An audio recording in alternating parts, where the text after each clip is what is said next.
I am David, and this is the 2024 Holiday Hack Challenge, Act 1, Challenge 2, which is the Frosty Keypad Challenge. It is also a fairly simple one, but I might have to do a bit of a trickery here for the whole challenge because it takes quite some time to brute force, well, the keypad combinations. Let's take a look. All right, so we have the challenge Frosty Keypad, which is again a low difficulty challenge with two variations of the challenge. The challenge itself is going to require us to look around and navigate through the map.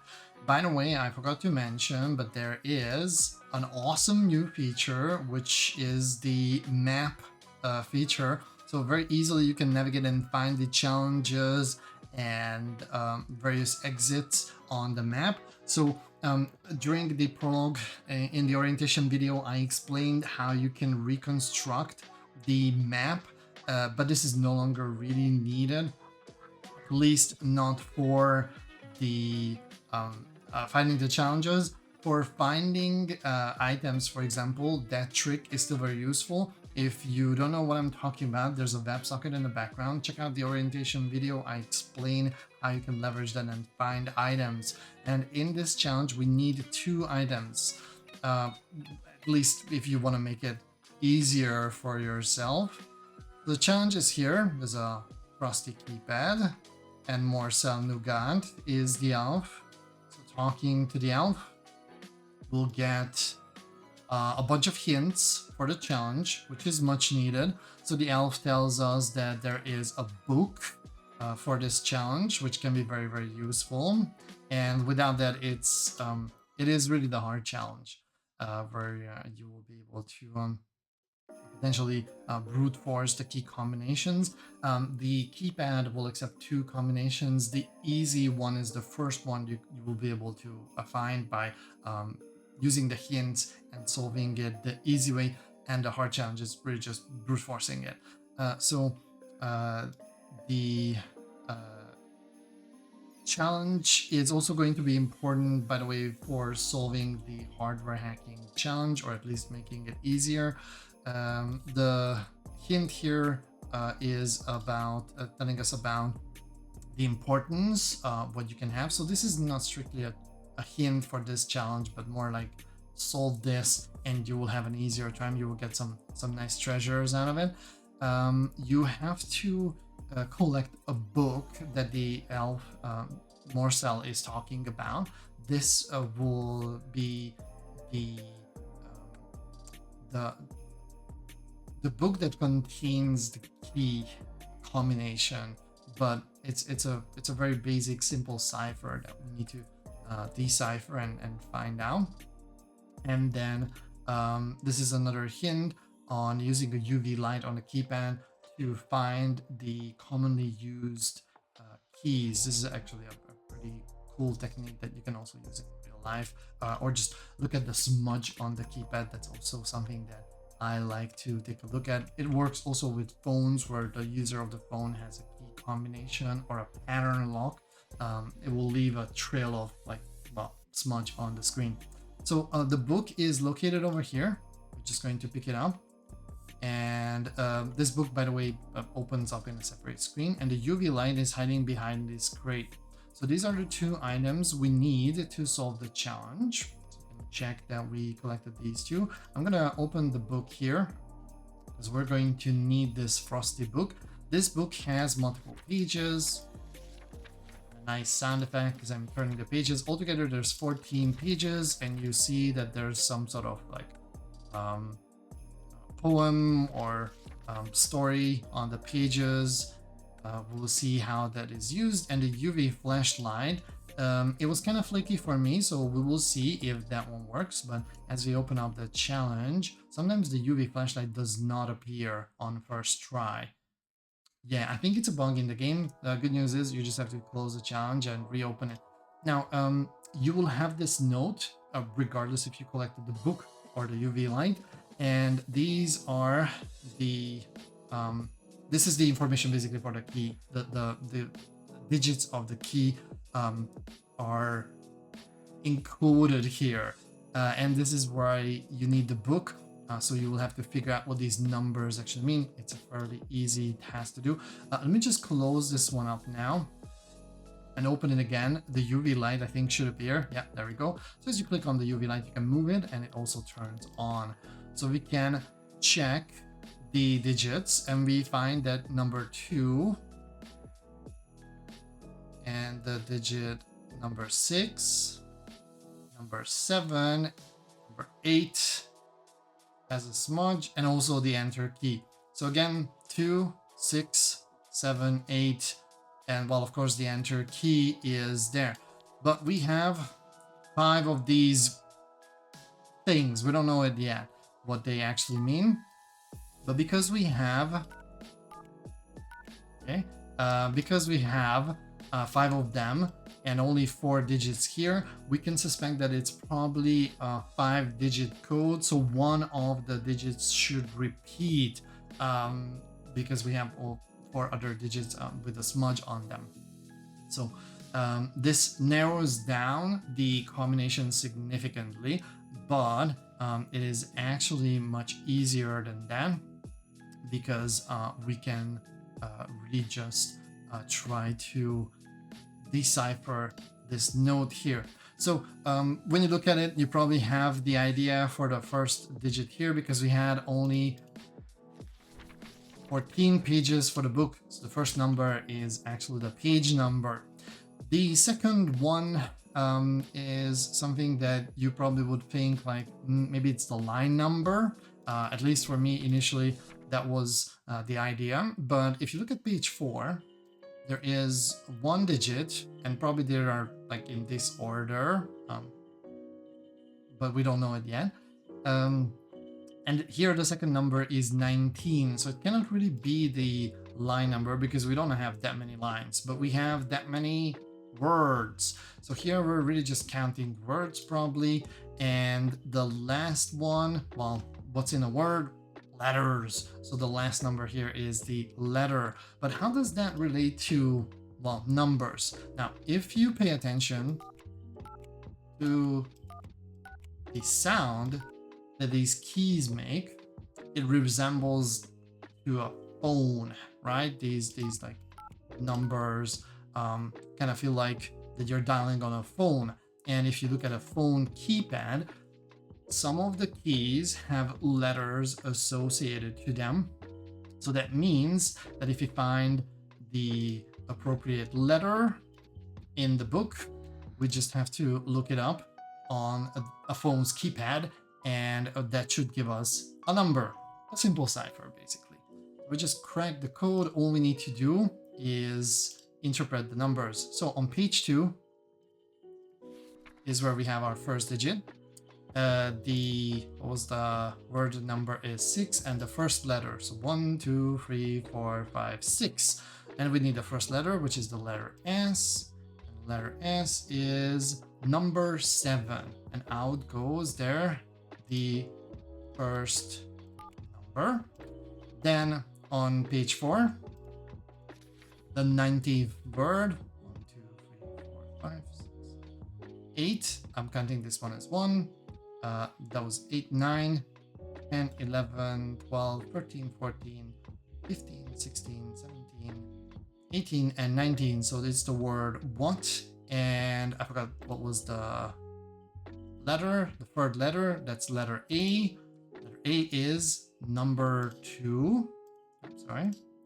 So the next digit is 2, and so on and so forth. You can do the deciphering here. I'm just going to paste here the solution.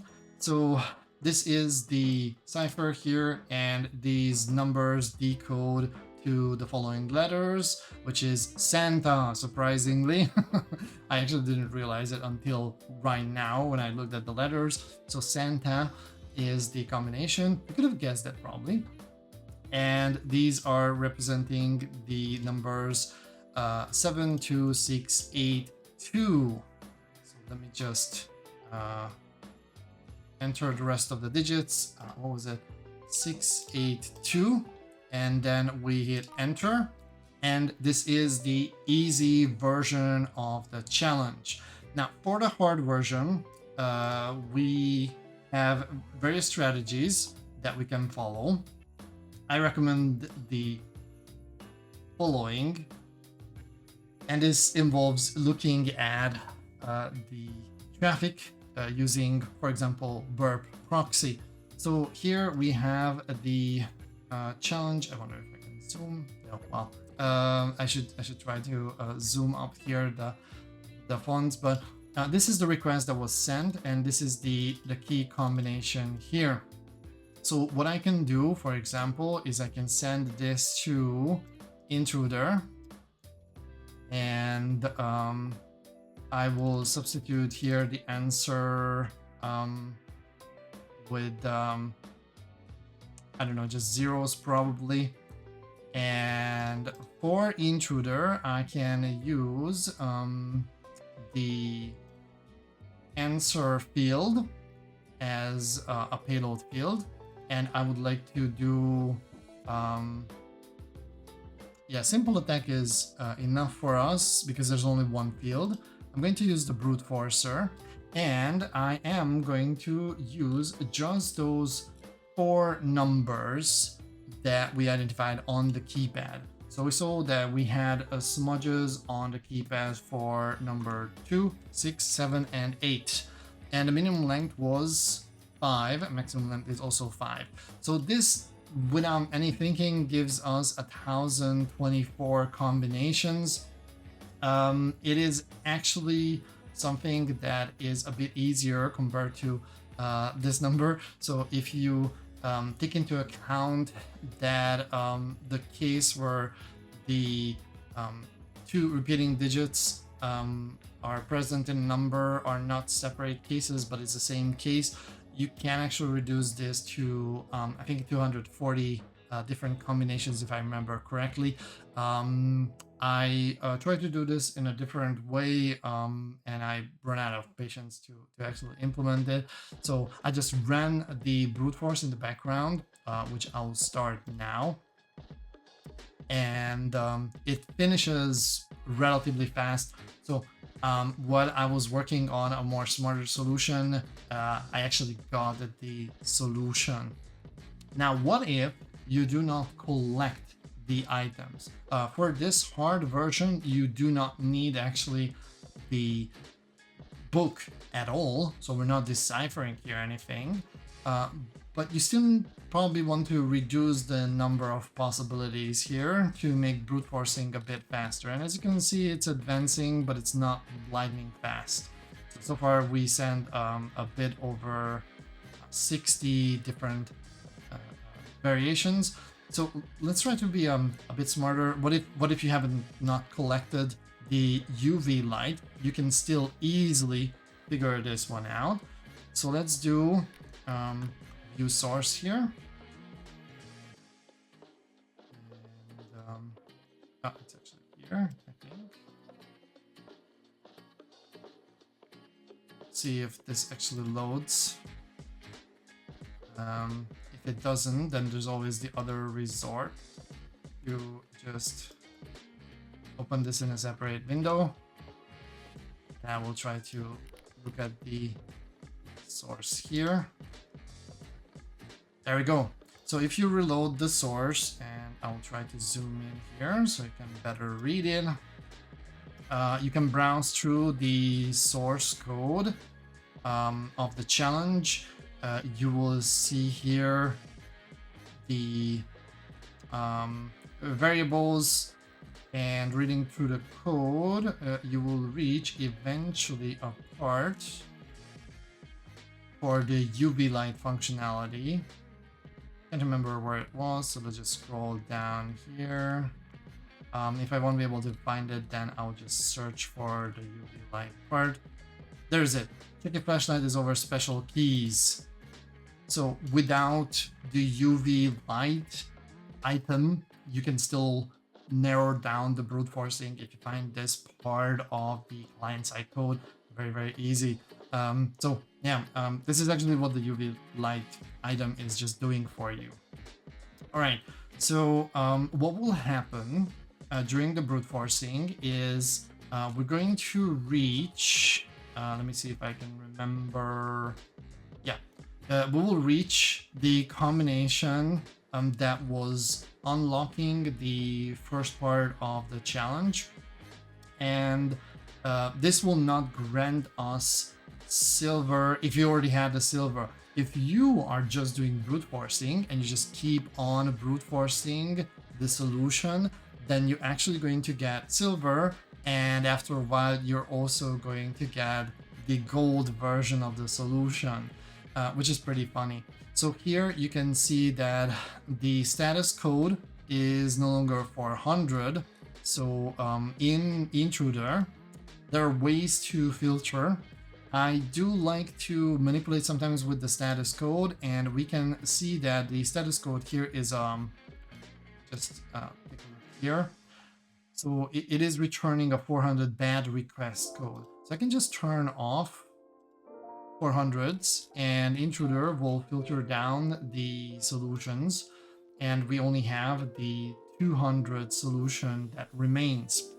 That's a fairly easy way to filter out, and then the next one should appear. The alternative way to filter on this, and sometimes you have to do this because maybe the page just returns a 200 and the status code does not allow you to do filtering. So alternatively, you can look for the response that was received. So here we have success for this output, and here it's the error message. So the way you would do it is you already know what the error message is, right? We don't know what the actual useful message is, and we can do a negative search. That's a very neat trick that I also like to use. And again, if you have the correct value that you're brute forcing, then you can leverage this, and you can also filter down the responses to find the differences. The last thing that you can also filter on is the length. That usually works very well. Ooh, I'm doing a negative search here, so let's just apply it back. So the length is also a pretty good indicator. If you keep receiving the same length, and then after a while, oh, there it was. You can see here, instead of 331, we are getting 219. So this is also a great way to filter. The way I usually do that is I'm looking for content length, for example. Well, not this one, but here you can also filter on content length. So let's say that there's no like specific message, but different results are being returned, or at least you suspect that different results are being returned. Then you can also use this one, and you would do a negative search just like we saw it before. So this is also a neat trick to figure out what approach you should take.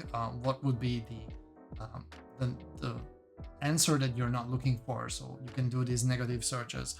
These are great ways for brute forcing. And in Holiday Hack Challenge tasks, you often have to do some very basic light brute forcing like this one.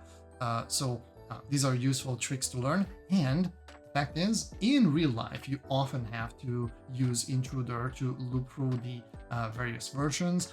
The other tool that I like to use is Repeater. That's also phenomenal for this kind of activity. But I personally, for this one, would just get rid of the 400 codes, and then you have to just wait until this finishes. Let me see. Just need to wait until request 481.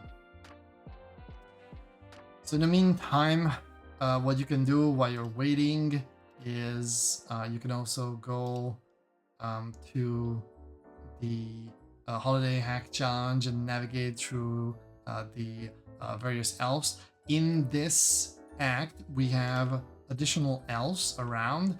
And by the way, the story is kind of concerning because we don't know where Santa is. So I wonder where we will be able to find him. Probably that's going to be the final act and the final solution, so that we save Santa and the Christmas. Usually that's how it goes down with every holiday act challenge. All right, we're almost there. And brute forcing is kind of slow because there is some rate limiting.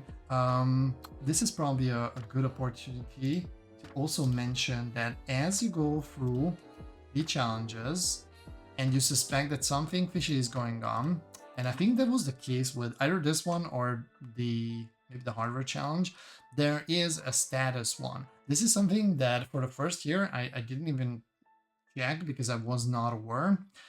This also gives you a nice list of domains that you want to enable. In the meantime, I'll just check back because we soon will reach the status code. There we go. So here's another successful combination here. And this should give us, yeah, for a split second, we had the notification popping up here. And this gives us Frosty Keypad. And also here under objectives, the Frosty Keypad gold version. I'm going to stop the brute forcing here and discard it. So every time you run into a task where brute forcing is involved and you suspect that it's not really performing well, check the status. You will be able to see if maybe the challenge is down, and then you can stop with the brute forcing and try it later. So this is a pro tip for everyone for solving the challenges.